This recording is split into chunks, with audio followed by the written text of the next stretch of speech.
Welcome to fair media. आज आपसे share करेंगे भाईसारन और पहलगांव एरिया में जो टेररिस्ट अटैक हुआ था जिसमें 26 लोग की मौत हो गई, जो 22 तारीख को हुआ है और आज को एक हफ्ता हो चुका है कम्प्लीटली। और इस एक हफ्ते के दौरान जो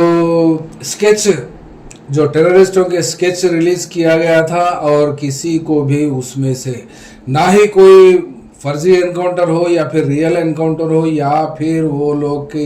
ऊपर कुछ कार्रवाई यानी अरेस्ट ऐसे कोई मामला देखने को तो नहीं मिला। और एक तरफ आईबी काम कर रही है और उस एरिया में, और दूसरे तरफ सेना, और तीसरा एनआईए नेशनल इन्वेस्टिगेशन एजेंसी ये भी तो लगातार काम कर रही है। लेकिन उस वक्त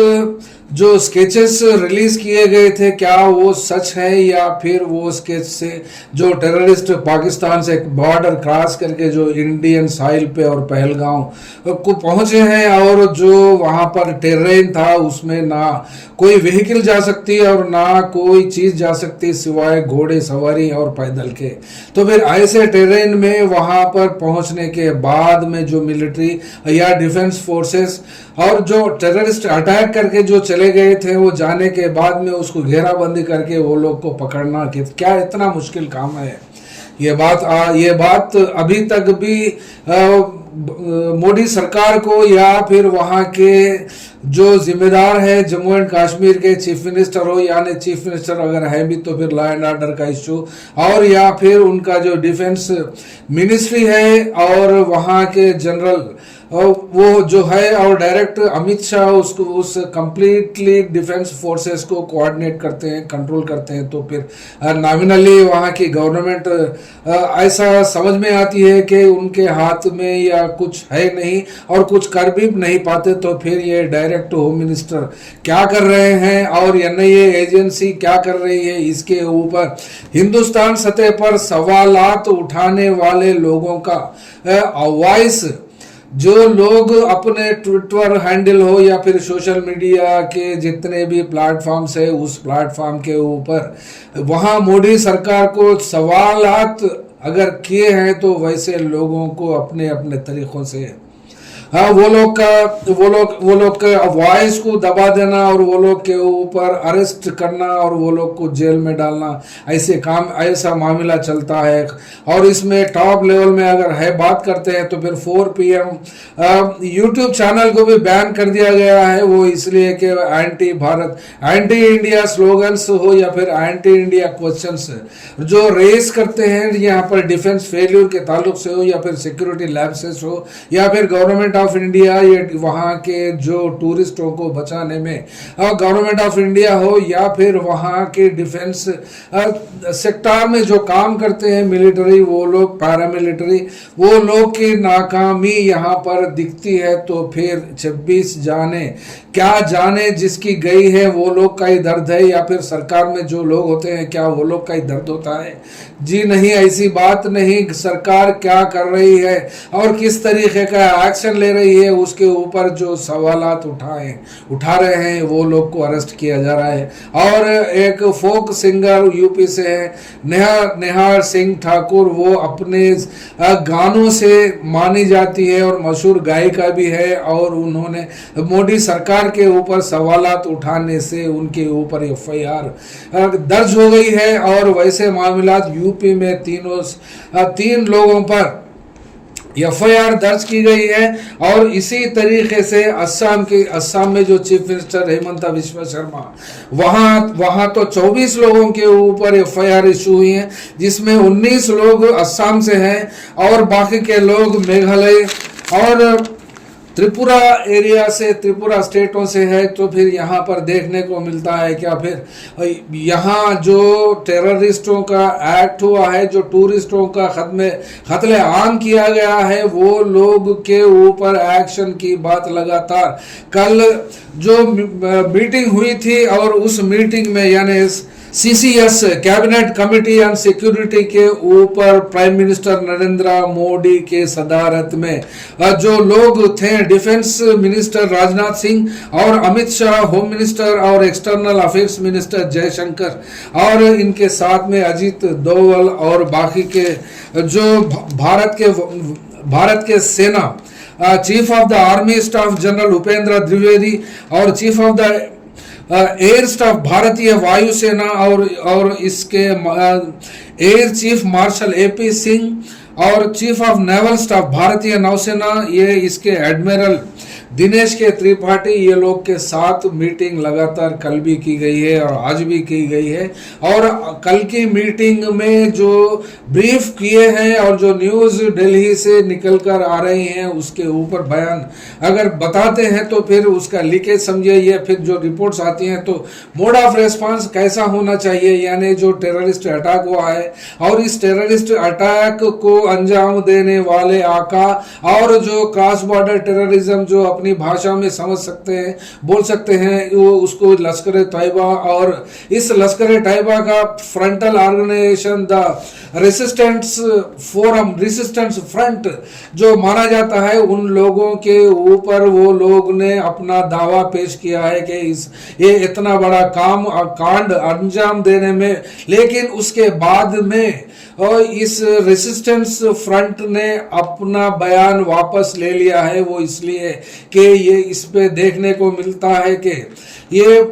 ये जो बयान कहाँ आया, किसने दिया और इसका बयान लीकेज कौन किया और इसको रिलीज कौन किया और ये कौन सा न्यूज चैनल और कौन इसको फर्स्ट कम फर्स्ट वहां जो वारदात हुई थी टूरिस्टों के ऊपर उसको कौन दिया, ये तो बात पता नहीं है। लेकिन एनआईए की रिपोर्ट आने से पहले, एनआईए का इन्वेस्टिगेशन कंप्लीट होने से पहले, ये मीडिया ट्रायल जो चलता है, मोदी का मीडिया, मोडियन मीडिया जिसको कह सकते हैं, जिसको बीजेपी की आईटी सेल चलाती है, वो आईटी सेल के हिसाब से हिंदू मुस्लिम करने का तो ये लोग को 10 साल से 12 साल का ये तो जीना ये लोग का जरिया और ये लोग का बिजनेस पूरा ही हिंदू मुस्लिम हिंदुस्तान में चलाना और हिंदू मुस्लिम एंगल जोड़ देना और हिंदू मुस्लिम बनाकर डिवाइड करना और डिवाइड कर के वोट बटोरना और जितने कांड कर सकते हैं सरकार की तरफ से वो कांड तो ना ही पुलिस कर पा रही है और ना ही डिफेंस पर्सनल, ना डिफेंस फोर्सेस और ना ही एनआईए, ना ही आईबी। सिर्फ और सिर्फ ये 15 या 20 गोदी पत्रकार या फिर मोडियन मीडिया जिसको कहते हैं, वो पूरे सारे के सारे न्यूज चैनल्स हो या फिर उसको फॉलो करने वाले जो सोशल मीडिया प्लेटफॉर्म्स है, उस प्लेटफॉर्म में सारे के सारे एक ही गीत गाते हैं और एक ही गुण गाते हैं और पाकिस्तान के वॉइस और पाकिस्तान के लोगों से भी वॉइस लेकर टीवी में डिबेट चलाते हैं और डिबेट चलाकर जंग ये लोग ही स्टूडियो में लड़ते हैं। तो फिर यहाँ पर आज तक का सवाल एक ही सादा सीधा साफ सीधा सवाल, एनआईए के इन्वेस्टिगेशन रिपोर्ट में कौन लोग थे वो टेररिस्ट क्रॉस बॉर्डर को क्रॉस करके हिंदुस्तान में पहुंचे हैं और हिंदुस्तान में पहुंचकर ये कांड करने में कितना वक्त लगा और वो कौन थे और किस तरीके का है, इसकी रिपोर्ट आने से पहले जो कैबिनेट कमेटी ऑन सिक्योरिटी जो बैठती है, बैठकर किस तरीके का रिस्पांस पाकिस्तान के ऊपर दिया जाए, किया जाए और पाकिस्तान के ऊपर अटैक किया जाए, पाकिस्तान के जो मुल्क में वाइटल इंस्टॉलेशंस है, जो मिलिट्री और आर्मी या फिर डिफेंस वहां के फोर्सेस हो या फिर न्यूक्लियर इंस्टॉलमेंट्स हो, जितने भी हो इंस्टॉलेशंस और वाइटल के ऊपर क्या अटैक करते हैं, उसकी भी जिम्मेदारी कंप्लीटली ये कमिटी ने इन लोगों को, यानी ये सेना के लोगों को मोदी सरकार और ये कैबिनेट कमिटी दे दी है। ऐसी वार्ताएं कल से आज तक आ रही है, यानी कितना इंटेंस ऑफ वार होना चाहिए, कितने लेवल तक और कितना नष्ट करना चाहिए और जल के तरीके से या फिर वायु सेना को यूज करके या फिर मिलिट्री से बॉर्डर क्रॉस करके किस तरीके का अंजाम देने वाले हैं। भारत सरकार इसका टाइम भी फिक्स करने की जिम्मेदारी ये लोग को ही दिया गया है और उसके बाद में किस तरीके का ऑपरेशन करना है और उसके हार्ट टारगेट्स ये पूरे की पूरी जिम्मेदारी की यानी कैबिनेट कमेटी ऑन सिक्योरिटी नहीं ली है। और ये सेनाओं को जिम्मेदारी देने के बाद ये लोग कब से पाकिस्तान के ऊपर कार्रवाई शुरू करेंगे, पाकिस्तान को कितना नष्ट करेंगे और किस तरीके से करेंगे, या फिर वहां पर जो लश्कर तैयबा का जो टेररिस्ट कैंप्स है उसको नष्ट करेंगे, या फिर उसको सपोर्ट करने का जो आर्मी हेडक्वार्टर्स है या फिर वहां की पाकिस्तानी इंटेलिजेंस एजेंसी जो ISI है उसके ऊपर हमला करेंगे, या फिर वहां की पाकिस्तान की कंप्लीट आर्मी के ऊपर बॉम्बार्डमेंट करेंगे, या फिर क्या करेंगे, या फिर तीन तरफ से घेर कर हिंदुस्तान की पूरी सेना का बल लगाकर पाकिस्तान के ऊपर हमला बोलेंगे। लेकिन किस हद तक और कब तक इसका मामला तय कर सकते हैं इसका तो अभी तक कोई रिपोर्ट नहीं आई, और ना ही NIA ने अपनी रिपोर्ट दी, और ना ही जो टेररिस्ट थे वो कहां के टेररिस्ट थे और कैसे आए, वो लोग की आइडेंटिटी क्या है और वो लोग कहां रहते हैं, इसका तो कोई एविडेंस अब तक नहीं दे पाई भारत सरकार। जो फिर भारत सरकार से जो सवाल करते हैं तो फिर वो लोग की वॉइस को दबाकर वो लोग के ऊपर केसेस बुक करना, वो लोग को अरेस्ट करना और वो लोग को रिमांड करना और वो लोग के ऊपर अब सख्त केसेस जो उपा केसेस जैसे हैं वैसे केसेस लागू करने की बात भी असम के चीफ मिनिस्टर हेमंत बिस्वा शर्मा करते हैं। और उसी तरीके का रिस्पांस यूपी की योगी सरकार भी वहां के जो वॉइस उठाते हैं इसके ऊपर, यानी उसका नाम ये लोग देते हैं एंटी इंडिया वॉइस या फिर एंटी इंडिया के बारे में बात करने वालों के ऊपर कड़ी से कड़ी ज्यादा वो लोग के ऊपर एक्शन लिए जैसा दिखता है और ले रही है भी ये भारत सरकार। तो फिर वहां का मामला पाकिस्तान का मामले के ऊपर पाकिस्तान का से जंग करने में क्या फिर पाकिस्तान खाली बैठेगा या फिर खाली वो खामोश बैठेगा, उसका जवाब तो वो दे सकता है या फिर नहीं दे सकता है। वो किस तरीके से यहाँ पर बातचीत डायलॉग के जरिए इस मसले का हल निकल सकता है, इसके ऊपर देखने को ये भी मिलता है कि हिंदुस्तान की सरकार को आर्म्स एंड अम्यूनिशंस और टैंक्स सप्लाई करने के लिए फ्रांस कंट्री भी सामने आया है। और वहां पर ये भी इंफॉर्मेशन आ रही है कि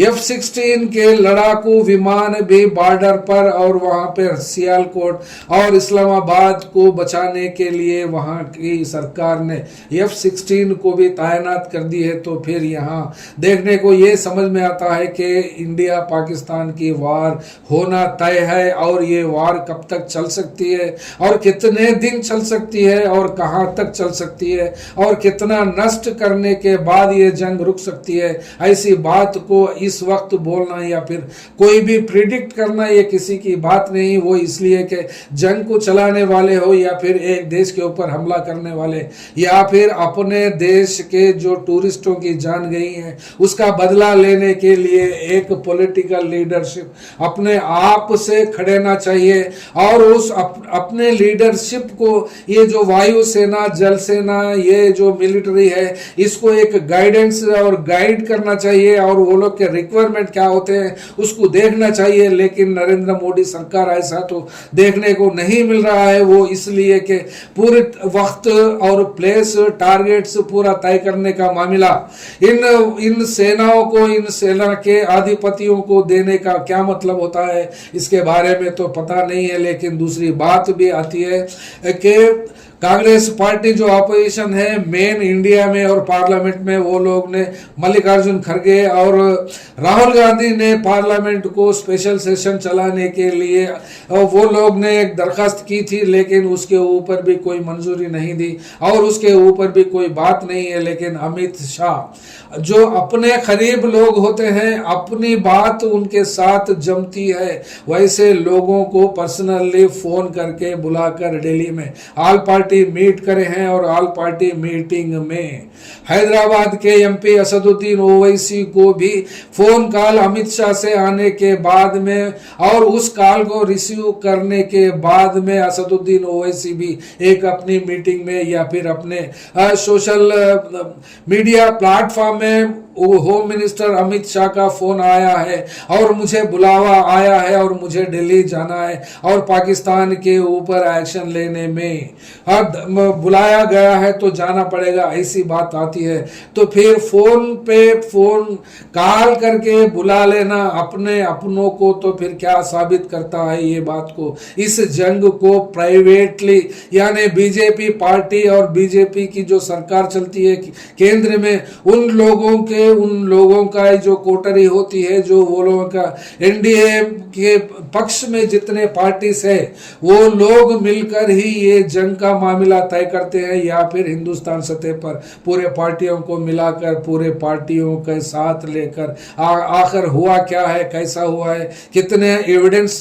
जुट पाया है और आईबी की रिपोर्ट क्या है और एनआईए की रिपोर्ट क्या है, इसके ऊपर गौर करने के बजाय मीटिंग तो फिर यहाँ पर क्या होने वाला है। और अब इस वक्त 8 बजने वाले हैं और 8 बजे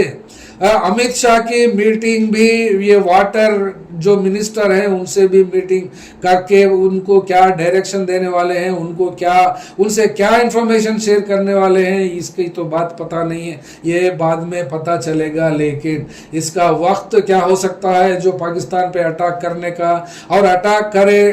करने के लिए कौन से टारगेट्स फिक्स होते हैं और ये कब और कितने दिन लगते हैं, इसके बारे में तो कोई न्यूज़ नहीं है। लेकिन आने वाले 36 आवर्स टू 48 आवर्स ये बात बताई जाती है कि इस दरमियान कभी भी पाकिस्तान के ऊपर इंडिया के तरफ से हमला हो सकता है। तो फिर हमला होना है या फिर करना है तो इसको रोकने के लिए कोई हो तो नहीं, और कोई रोके भी तो फिर ये रुकने वाली बात नहीं है। तो फिर ये एक बार हो जाए या फिर मामला ये वंस फॉर ऑल की बात होती है या फिर शॉर्ट टर्म के लिए या लॉन्ग टर्म के लिए होती है। ये जंग कब तक चलती है इसके ऊपर तो हम कुछ नहीं कर पाते, नहीं बोल सकते, क्योंकि दुनिया में कई साल चलते हुए देखते हैं। तो फिर इस तरीके की इंडिया और पाकिस्तान की जंग कब तक चलती है इसके बारे में आइंदा आने वाला वक्त ही बताएगा, जब फिर इसके ऊपर फिर दोबारा आपके सामने हाजिर होंगे। तब तक के लिए थैंक यू। फेयर मीडिया में आपका स्वागत है। हमारे चैनल को सब्सक्राइब करें और हमारे वीडियो देखें। हर अपडेट के लिए घंटी आइकन चालू करें। हम वास्तविक और निष्पक्ष समाचार और राजनीतिक अपडेट प्रदान करते हैं।